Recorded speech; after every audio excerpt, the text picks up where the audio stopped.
April 22nd, over an eighth of the global population celebrate Earth Day to protect the planet from pollution and deforestation.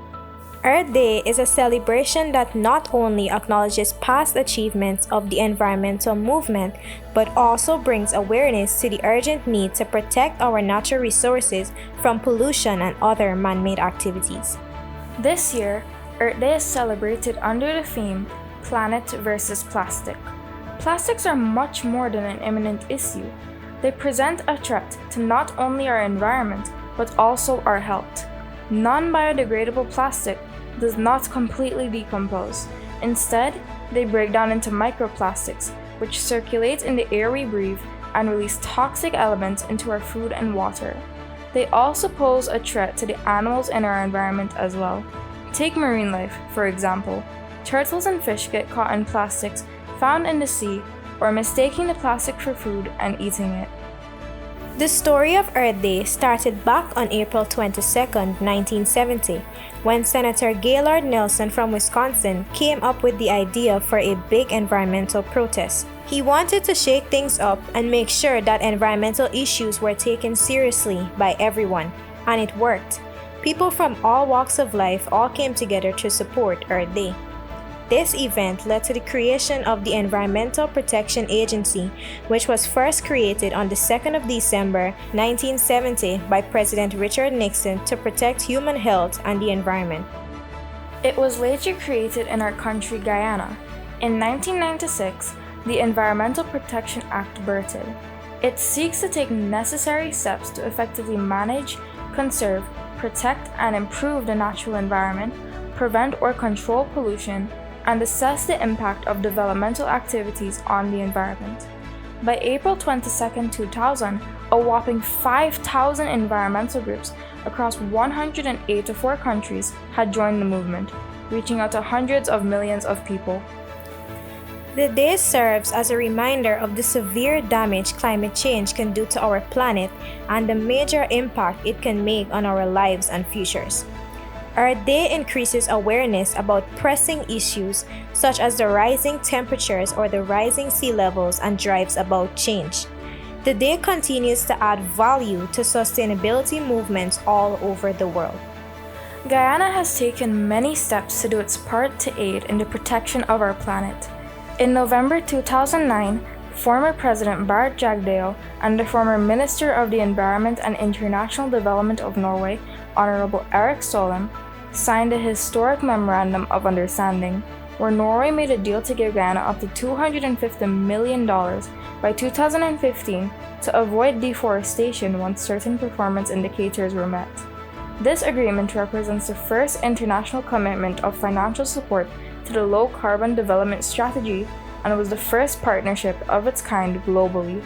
Guyana's deforestation rate is currently around 0.07%, according to data from the Global Forest Watch.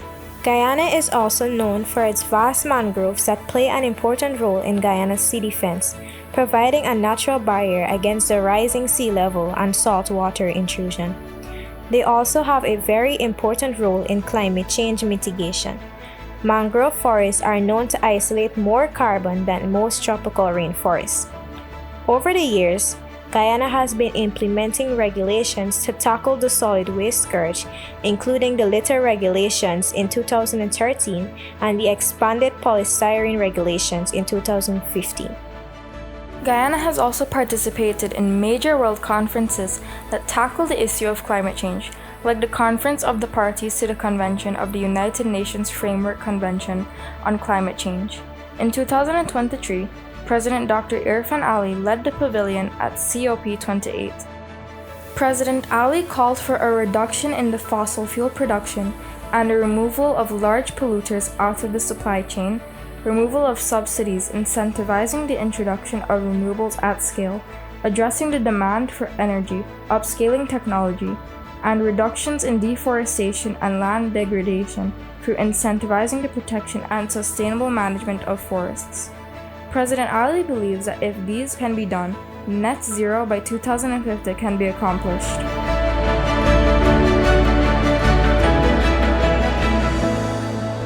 Furthermore, Guyana's low-carbon development strategy aims to achieve low-carbon emissions in Guyana, achieving a tenfold increase in electricity demand by 2040 while maintaining 2018 levels, demonstrating how economic growth can be decoupled from carbon emissions.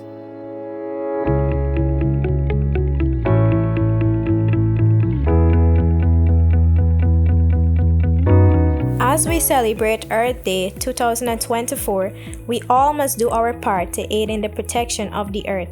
Some ways in which we can reduce the use of plastic in our everyday lives include say no to disposable plastic cutlery, plastic straws and other single-use plastics, avoid plastics that cannot be recycled if other alternatives exist, avoid products with excess or unnecessary plastic packaging, and adopt reusable items such as water bottles, shopping bags, keep cups, and travel cutlery. Countries can also host cleanup events to ensure that the environment stays clean.